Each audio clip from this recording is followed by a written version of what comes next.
Aujourd'hui, nous continuons notre voyage avec Chouchou le petit caillou et ses amis Vieille Branche, Œil de chat, Perle de caverne et Pied d'alouette.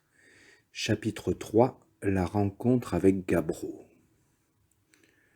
Le lendemain matin, Perle de caverne se réveilla le premier. Comme d'habitude, il avait faim. Il chercha aux alentours quelques pitances, puis se rendormit à l'ombre d'un pin. Manger était son plus grand plaisir sur terre. Aussi ressemblait-il à une grosse bille blanche pleine de calcaire, ce dont il se flattait. Maclé de fins cristaux, Pied d'alouette, que ses copains appelaient Gypsy, se leva à son tour, se débarbouilla dans le torrent, puis se sécha grâce aux rayons du soleil. Et lorsque tout le monde fut sur pied, Gypsy et Perlot, tel était le surnom de Perle de caverne, décidèrent d'emmener leurs nouveaux amis dans l'antre de Gabbro. Fort curieux personnage, ce Gabbro.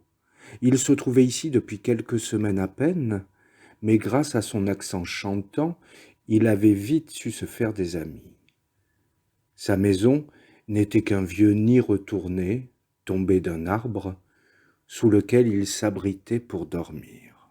« Buongiorno » lança-t-il en les voyant arriver. « Salut, Gabbro » répondirent Gypsy et Perlot. « On veut te présenter deux jeunes recrues, Vieille Branche et Chouchou. Je crois qu'avec leur aide, on pourra réaliser ton rêve. » « De quel rêve parlez-vous » demanda Chouchou. « Pour commencer, Piccolo, il faut que je te raconte ma storia. Tout a débuté en Toscane, une des plus belles régions d'Italie, il mio paese.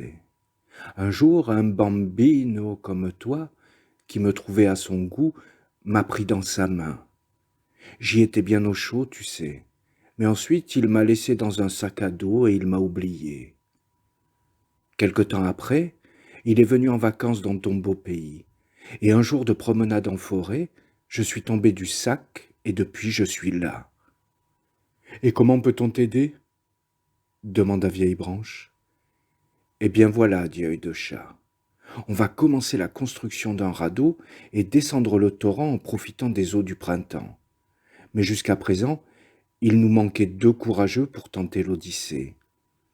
Moi, je suis partant, dit Chouchou. Et toi, Vieille Branche ? Chiche, ce sera peut-être ma dernière grande aventure. Les 6 compagnons étaient maintenant unis par la même quête, prêts à forcer le destin pour offrir à Gabbro son souhait le plus cher. Mais le plus dur ne faisait sans doute que commencer. Personne ne connaissait le torrent, ses pièges, ses nouvelles cascades, ses marmites de géants. La seule chose qu'il tenait de la bouche de Gabbro était que lorsqu'il verrait le ciel et la mer s'embrasser, la Toscane ne serait plus bien loin.